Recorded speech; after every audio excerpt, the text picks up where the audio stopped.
Hey, roller coaster gamers, welcome to the final part of the Six Flags Over Georgia tour and review. This is part 4. This will be the last part. This will be the longest part as well.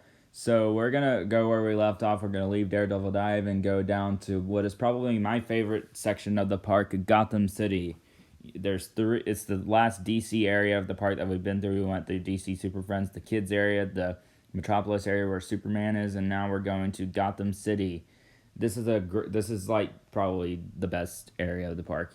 Out of everything in this park, this is probably the area you're gonna have the most fun in. I think the theming is, there's not too much theming in this park, but this is one of the better themed areas. Here we're seeing Joker Chaos Coaster, even though it's not a coaster, it's a flat ride. This park has 2 rides named Joker, the Kitty Coaster and then this.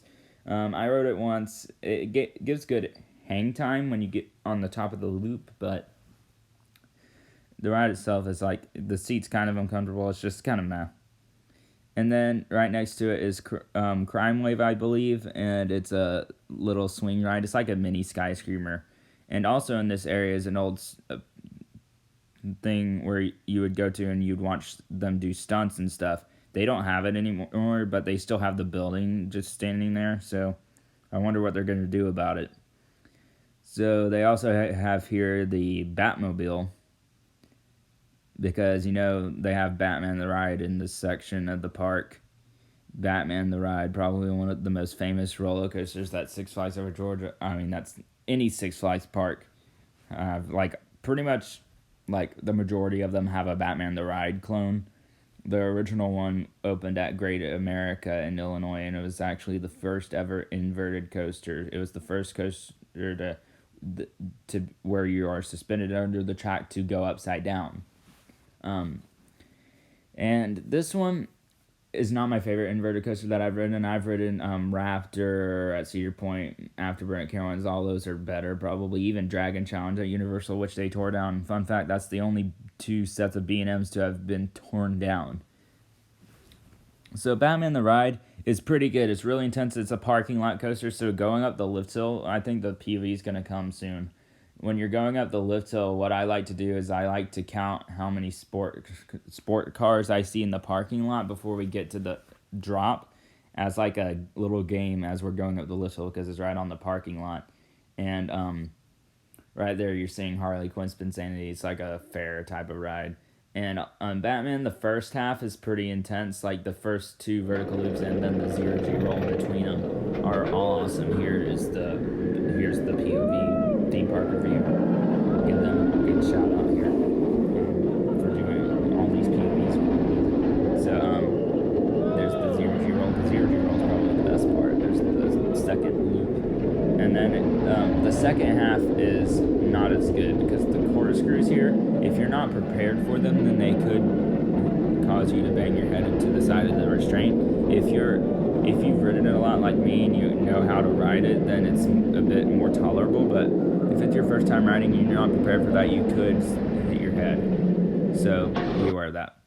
So we're going away from that ride and we're seeing these little monster truck things, which you can drive around in this little thing, and you try to hit other people's monster trucks. It's a fun little park game. It's probably my favorite park game in the park.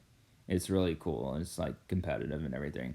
So we're about to see my favorite roller coaster in Gotham City area, which is Mindbender. I've ridden Mindbender more than any other roller coaster out there, and I've been riding it since 2014. I've been riding it for a long time, and it's a classic. It's the 3rd oldest coaster in the park, but it's aged very well. There's a few jerky moments, but it's pretty smooth for being as old as it is. And here we're going to get some off-ride footage. You can see how much it interacts with the woods. And also, just a second ago, you saw the sign. It's such a cool sign. It's my favorite sign out of any ride in the park.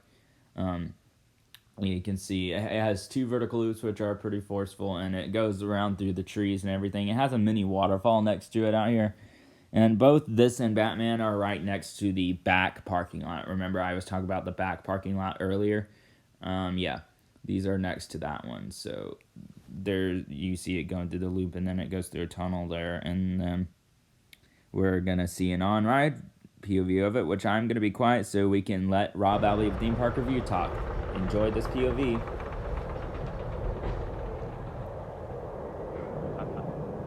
All right, here goes, guys. Anticipation. Oh yeah. Oh yeah. Woohoo! Yeah. Oh yeah. Love the loop-de-loops. Oh man. And a little bit of airtime. Here we go. Second loop-de-loop. Oh, come on, that counts. That's loop-de-loop.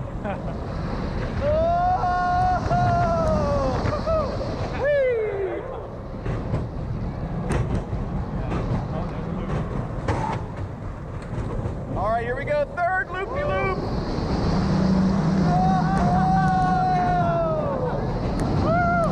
And the tunnel. Woo!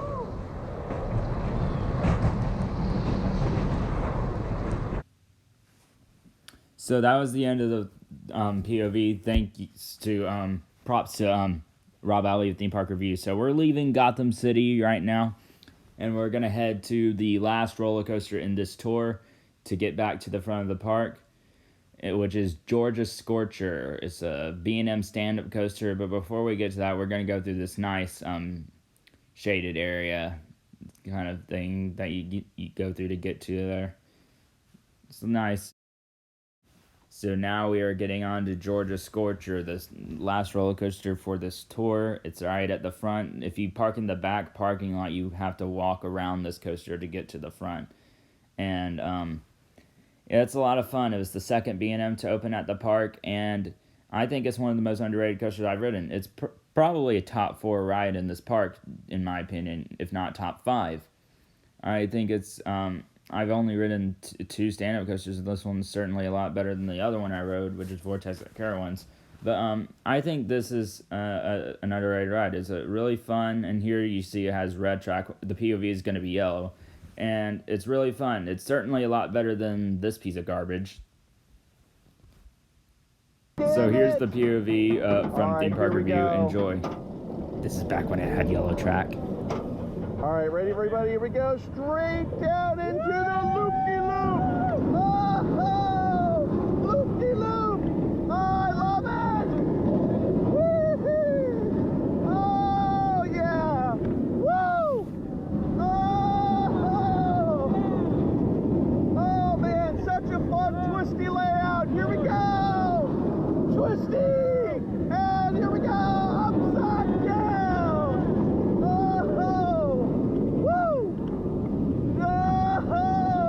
More random twistiness. Okay, so we're getting to the end of this POV, and now we're gonna see some off-ride footage right here, and you just listen to how loud it is. Just listen, it's the loudest ride in the whole park.